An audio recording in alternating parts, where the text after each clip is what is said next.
Magandang umaga po sa inyong lahat at narito ang lagay na ating panahon ngayong August 12, 2024. Sa ating latest satellite images patuloy natin minomonitor itong low pressure area na nasa loob ng Philippine Area of Responsibility. Huli itong namataan mahigit 1,375 kilometers silangan na extreme northern Luzon. Nakikita natin na itong low pressure area na ito ay malaki yung tsansa na maging bagyo ngayong araw. Pero posible din yung senaryo na ito ay palabas na ng Philippine Area of Responsibility. So magbibigay po tayo ng update kung ito bang low pressure area na to ay magiging bagyo sa loob ng Philippine Area of Responsibility. Ang pangalan ng susunod na bagyo na mabubuo sa loob ng Philippine Area of Responsibility or papasok ng Philippine Area of Responsibility ay letter D na po tayo. So Dindo. Ang itong low pressure area na ito ay wala namang direktang epekto sa anumang bahagi ng ating bansa. Hindi rin masyadong napapalakas ang habagat at ang southwest monsoon o yung habagat nga ay nakaka-apekto partikular na sa kanlurang bahagi ng Luzon,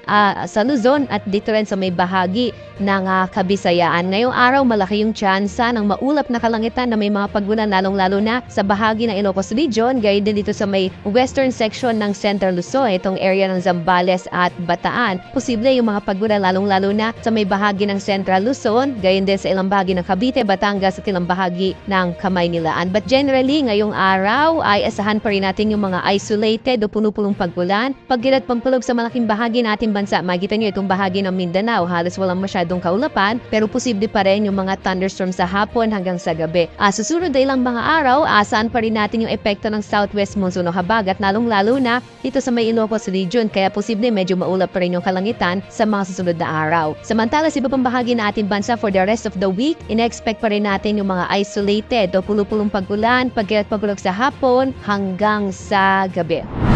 At dito nga sa Luzon, inaasahan natin na malaki yung tsansa ng mga pagulan sa may bahagi ng Ilocos Region, Zambales at Bataan. Dulot yan ng southwest monsoon o hanging habagat. Sa nalabing bahagi naman ng Luzon, kasama rin yung Kamaynilaan, asahan pa rin natin yung mga isolated o puno-punong pagulan, pagkulog sa hapon hanggang sa gabi. Magagamit din yung payong ninyo dahil sa tanghali medyo mait pa rin yung panahon, pero sa hapon malaking tsansa ng mga pagulan. Agwat ang temperatura sa Lawag 25 to 32 degrees Celsius, sa Tuguegarao hanggang 35 degrees Celsius, sa Baguio 17 to 22 degrees Celsius, habang sa Kamaynilaan 25 to 32 degrees Celsius, sa Tagaytay naman 23 to 30 degrees Celsius, habang sa Legazpi 26 to 33 degrees Celsius.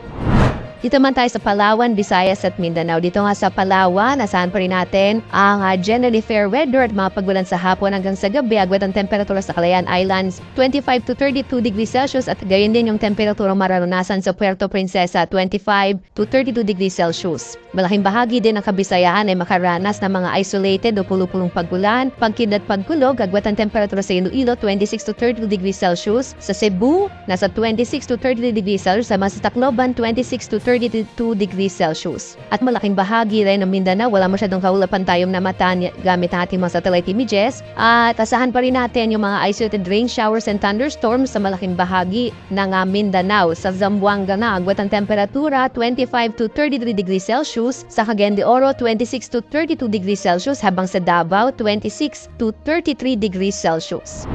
Sa ngayon naman, wala tayong nakataas na gale warning kaya ligtas namang pumalaw at masakyang pandagat at malilit na mga bangka sa mga baybayin ng ating bansa. Mag-ingat naman po na sa panahon pa rin tayo ng tagkulan, malaking tsansa ng mga thunderstorms na kung minsan ay nagpapalakas ng alon ng ating mga karagatan.